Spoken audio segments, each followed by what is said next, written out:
Film की शुरुआत एक ऐसे प्राचीन काल से होती है जहां शक्तिशाली योद्धा राजा मेमनोन अपनी जादूगरनी कसांड्रा, जो भविष्य देख सकती है, की मदद से पूरे क्षेत्र को जीत रहा है।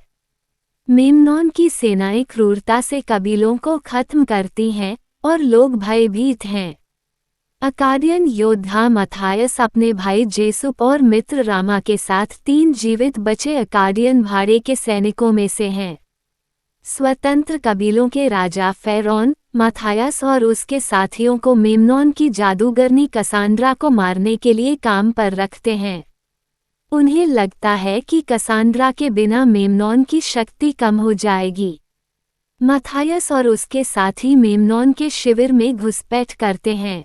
हालांकि उन्हें घात लगाकर पकड़ा जाता है क्योंकि फेरोन के ही बेटे टाकमेट ने अपने पिता को धोखा देकर मेमनोन से हाथ मिला लिया था। रामा को मार दिया जाता है और जेसुप को पकड़ लिया जाता है।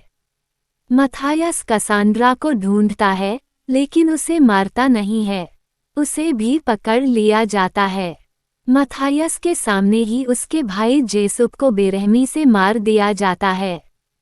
मथायस को रेगिस्तान में गर्दन तक गाड़ दिया जाता है ताकि चींटियां उसे खा जाएं। मथायस को एक घोड़ा चोर अर्पिड बचाता है जो उसके साथ कैद था। मथायस बदला लेने की कसम खाता है और मेमनोन को खत्म करने का फैसला करता है। मथायस कसांड्रा का अपहरण कर लेता है, ये सोचकर कि वह मेमनोन की ताकत का रहस्य है। उसे जल्द ही पता चलता है कि कसांड्रा मेमनोन की बंदी है और वह भी उससे नफरत करती है। कसांड्रा भविष्य देख सकती है लेकिन वह मेमनोन के लिए काम करने को मजबूर है। मथायस और कसांड्रा रेगिस्तान से होकर मेमनोन के किले की ओर बढ़ते हैं। रास्ते में उनकी मुलाकात फिलोस नाम के एक आविष्कारक और बाल्थाज़ार नामक एक शक्तिशाली कबीले के नेता से होती है। मथायस बाल्थाज़ा को एक द्वंद्व युद्ध में हराता है और उसका सम्मान और सहायता प्राप्त करता है। कसांड्रा मथायस को 2 दर्शन दिखाती है। एक में मेमनोन की सेना पूरे विद्रोही शिविर का नरसंहार करती है और दूसरे में मथायस मेमनोन का सामना करते हुए मर जाता है। मथायस उसे आश्वस्त करता है कि वह अपनी नियति खुद बनाएगा और दोनों के बीच संबंध विकसित होता है। मथायस, बाल्थाज़ा और उनके सहयोगी मेमनोन के खिलाफ अंतिम लड़ाई की तैयारी करते हैं। वे मेमनोन के किले में घुसने की योजना बनाते हैं जिसमें फिलोस के विस्फोटक ज्ञान का उपयोग किया जाता है। एक जबरदस्त लड़ाई छिड़ जाती है।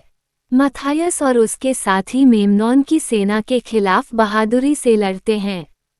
कसांड्रा अपनी शक्तियों का उपयोग करके मथायस और उसके सहयोगियों की मदद करती है। फिल्म में कई एक्शन से भरपूर सीन होते हैं जिसमें द रॉक मथायस अपने सिग्नेचर स्टाइल में दुश्मनों को हराता है। मेमनोन और मथायस के बीच एक भयंकर द्वंद्व युद्ध होता है। मथायस मेमनोन को हरा देता है और मेमनोन जलकर राख हो जाता है क्योंकि मथायस के तीर में बिच्छू का जहर लगा होता है। मेमनोन की मृत्यु के साथ उसकी सेना बिखर जाती है। मेमनोन की सेना के बचे हुए सैनिक मथायस के सामने झुक जाते हैं। उनके कानून के अनुसार जो राजा को मारता है वह नया राजा बनता है। मथायस को बिच्छू राजा, स्कॉर्पियन किंग घोषित किया जाता है। कसांड्रा एक बार फिर भविष्य की भविष्यवाणी करती है।